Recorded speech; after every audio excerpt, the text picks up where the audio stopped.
Okay, so you must be very excited to be here. You are on the shortlist for a prize. How did it go this evening?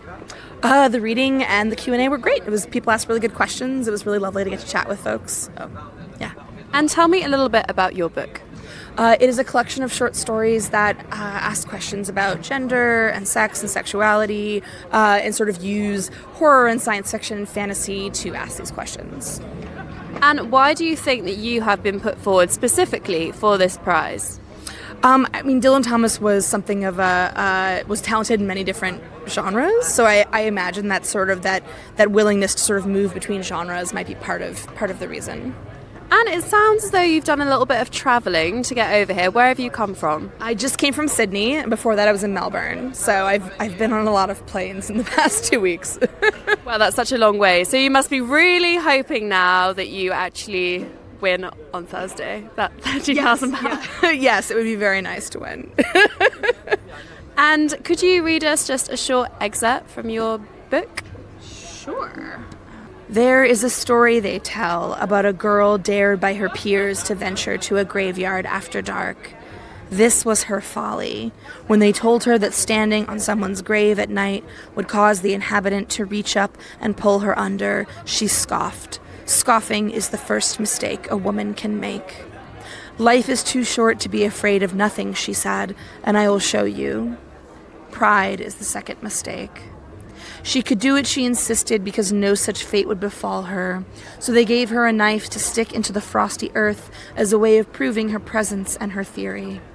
She went to that graveyard. Some storytellers say that she picked the grave at random. I believe that she selected a very old one, her choice tinged by self-doubt and the latent belief that if she were wrong, the intact muscle and flesh of a newly dead corpse would be more dangerous than one centuries gone. She knelt on the grave and plunged the blade deep. As she stood to run, for there was no one to see her fear, she found she couldn't escape. Something was clutching at her clothes. She cried out and fell to the ground. When morning came, her friends arrived at the cemetery.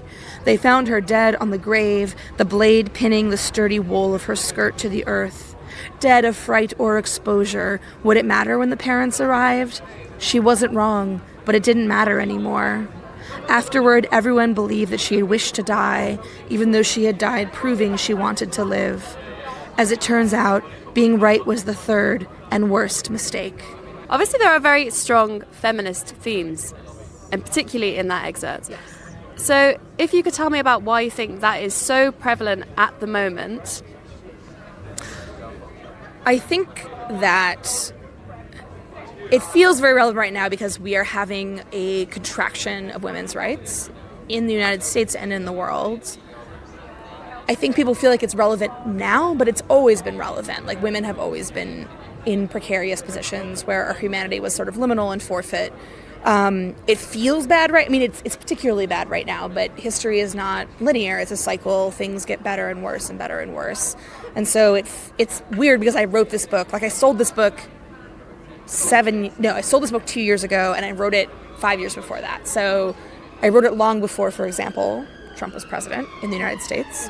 It's just like kind of weird that, like, because these themes were relevant before that happened. But yeah, we're in a bad place right now. So I think people are responding to these ideas, even though the book was written long before the current problem was so acute.